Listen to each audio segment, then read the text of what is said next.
A cross-border medical aid channel between China and Vietnam has offered a lifeline to patients from the two countries.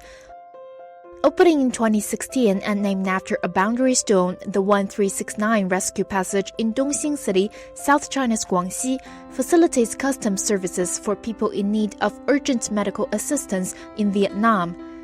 时间就是生命，每一分每一秒都是很关键的，所以我们1369承接的那个生命直通车的通道的那个平台，主要侧重于危重病人的一个转运，能够快速的提高过境的时间效率。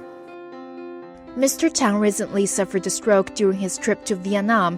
He was transferred to the People's Hospital of Dongxing City in time and received treatment here, thanks to the rescue passage. 立马给他打开了这个绿色通道，然后呢，就这边的救护车在这个边界线上等。其实救护车来到中线之前，我们就已经专门派出了人员进行等候。救护对象到达之后，我们马上就会组织验放，整个验放过程一般不超过2分钟，毕竟救命的事情是争分夺秒的。To date, the 1369 Rescue Passage has provided services for over 500 patients in severe conditions, with a significant portion of those being Vietnamese nationals.